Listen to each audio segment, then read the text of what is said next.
Welcome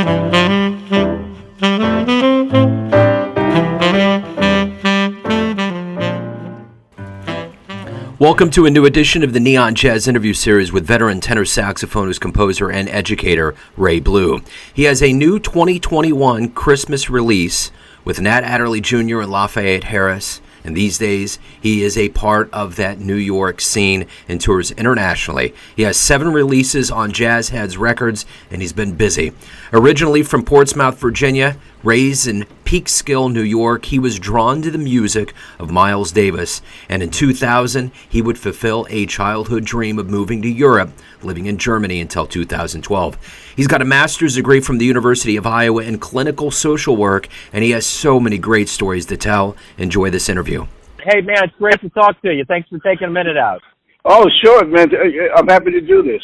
You have such an interesting story. Before we get to the Christmas album, I mean, you got a master's degree in psychology. You lived in Europe for a while. Your lineage is a very, very interesting line. Okay. All right. So let's start off. You know, we've all been rung through the ringer since March of 2020 with this pandemic, and you have a Christmas album coming out during a time where things are opening up. Does it feel refreshing and revitalizing to have this come out now? Yes, it does. Actually, this pandemic, for whatever reason, and I think it has to do with one's mindset. It's given an opportunity to kind of refresh and rethink things. As it's starting to come out, there's an amazing amount of energy, good energy that's coming forth. It's feeling really good. It's feeling really good. So the gigs are nice. People are out.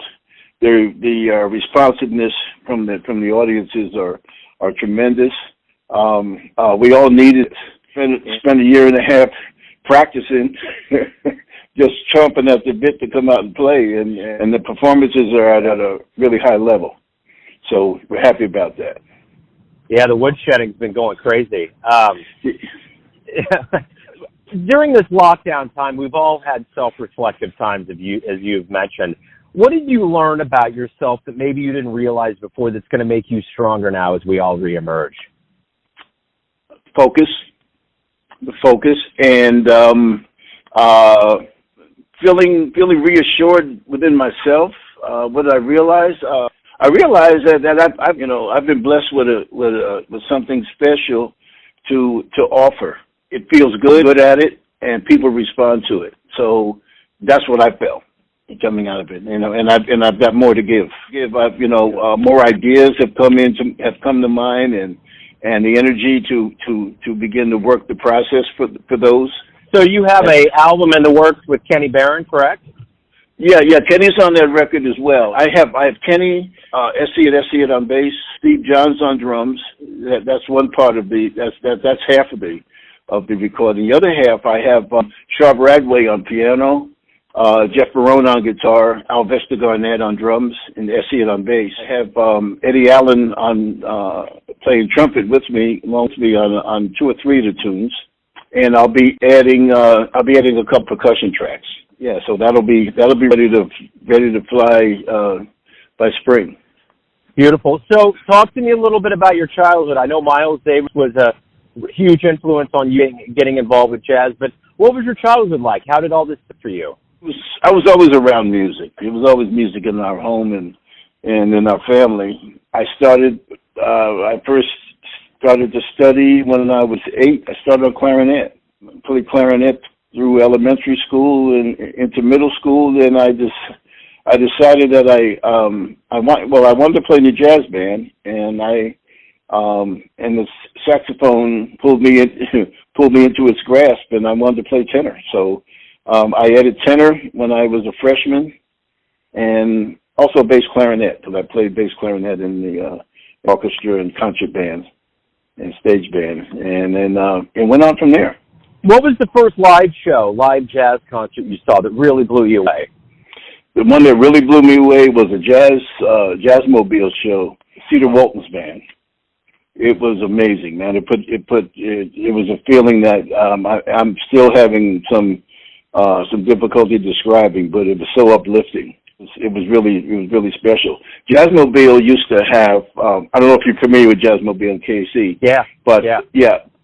Well, it was at a point where they branched out into different communities as well, not just in Harlem. And Jazzmobile came to Peekskill, where I grew up and lived, and I was there. And then that was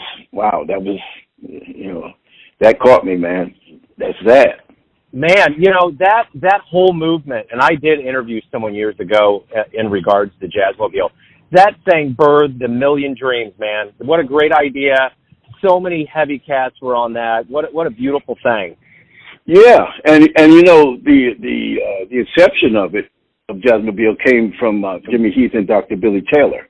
The teaching part of it, the school part of it, was one that was designed to give musicians a quality professional education for much less than the university price.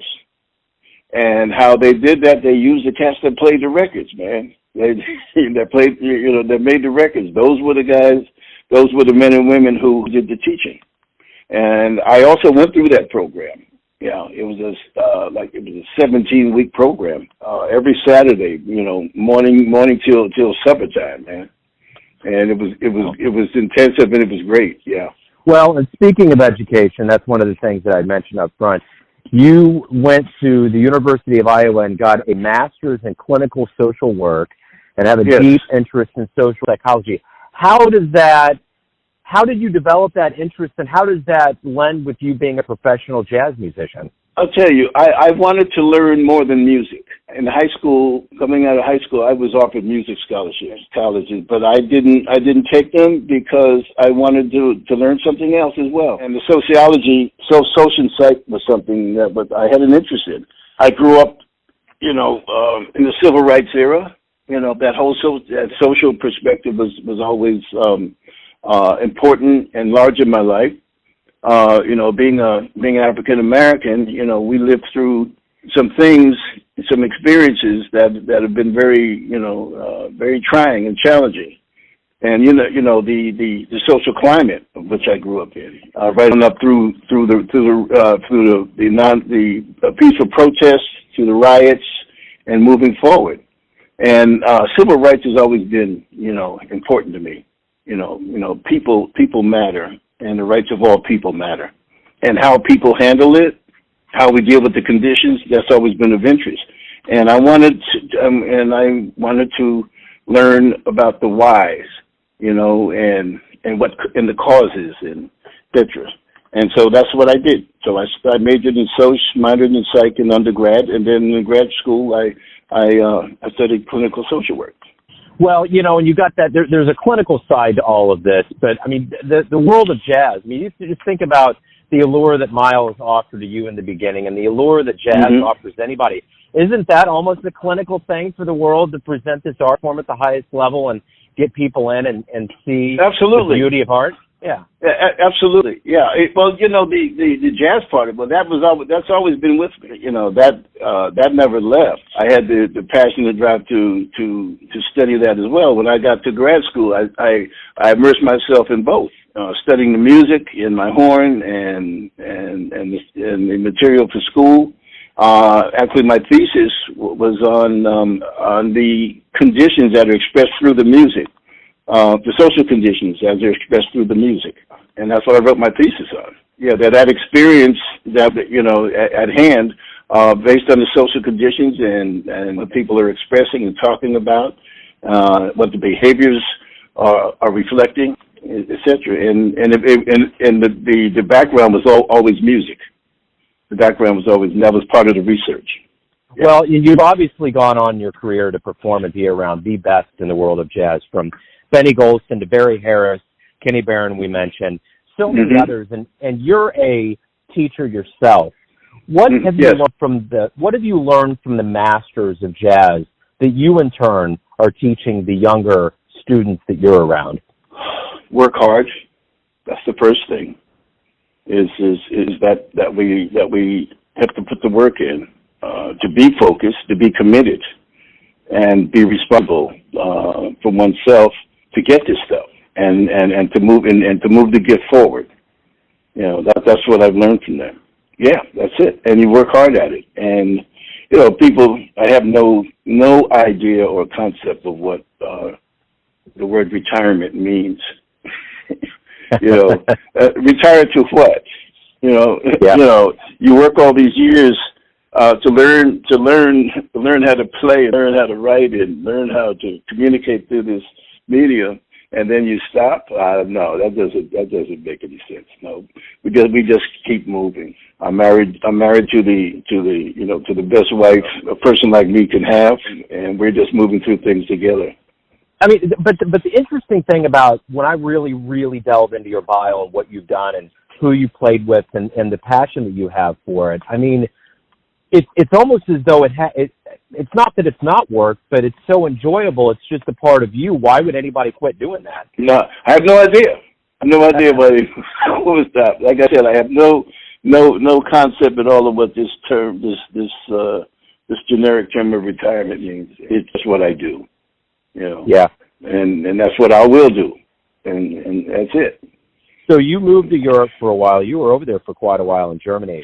Yeah, almost 12 years. Yeah, it was a great experience. It was a great growth experience. I wanted to do that since I was 12 years old, and the Miles Davis thing came in. I joined the Columbia Record Club, and I was in middle school, and I got. You know, you get 12 records for 99 cents. I included a number of jazz albums in that first order, and Miles Davis Live in Europe was one of them, along with Kind of Blue and Stan Getz, Sonny Rollins, etc. But that live album of Miles in Europe, it just engulfed me. You know, the sensation of hearing the music and the audience. And the responsiveness there, that was a great recording. The engineer did a marvelous job with that. But it moved me. And at the time, you know, American musicians would go to Europe to get a sense of freedom, get away from the stress of this racial condition here, and being treated like people. There's a freedom in their music as well. That's what I wanted to do. So that's what I did. You know, I think there's a lot of people in this country that would benefit from an experience of going over to Europe and seeing how the other side rolls. I mean, I remember when I was in Paris, I felt like I was in a utopia. There was such a good blend. There was such a good feeling in the air. I didn't feel the tension that, unfortunately, we have ramped up to in this country today. Yeah, you're right.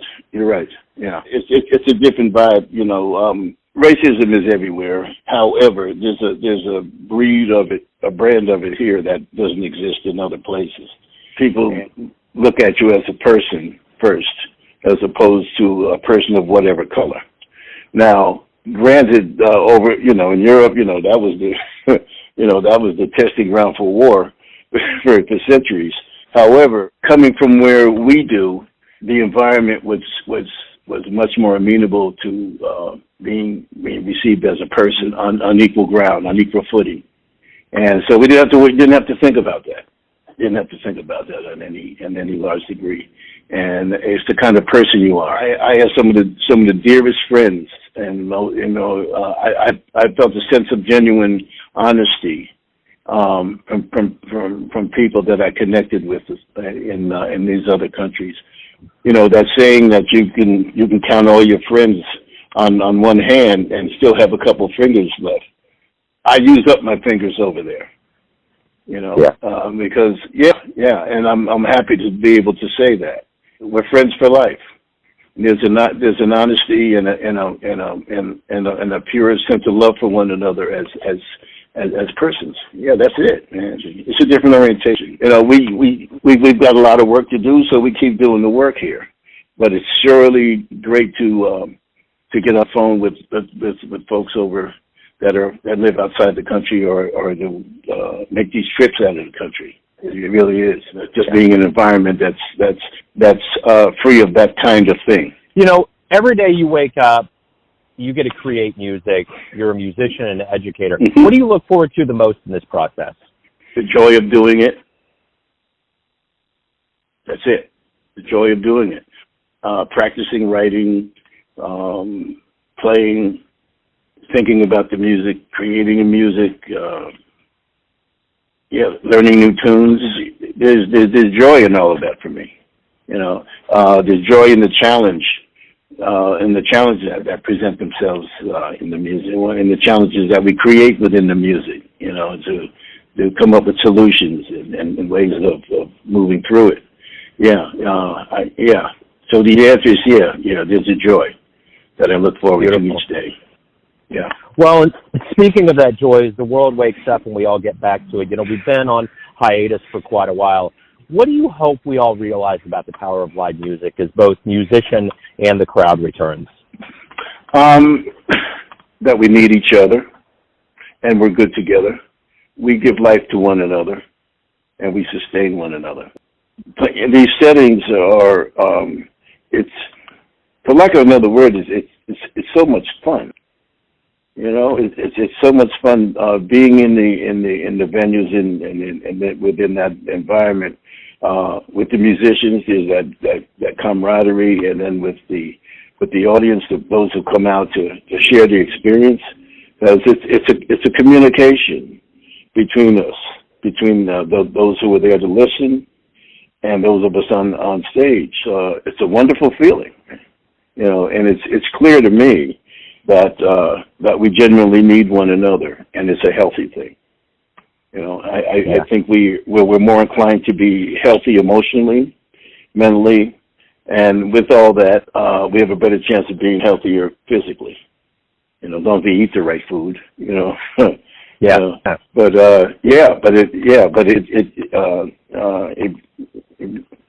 The stress isn't in there.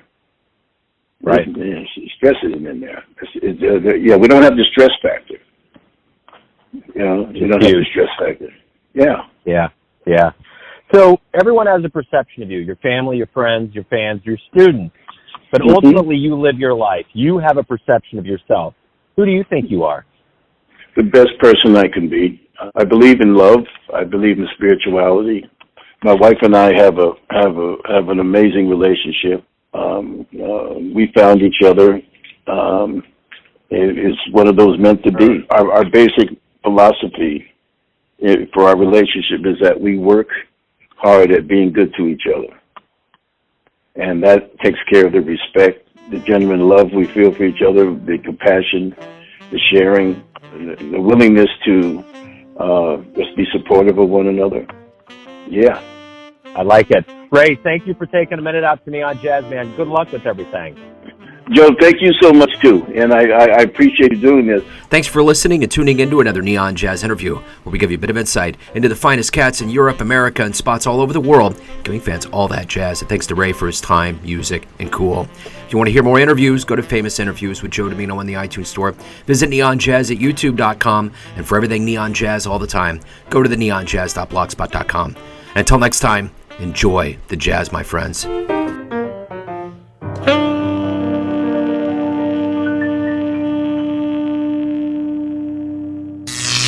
Neon Jazz.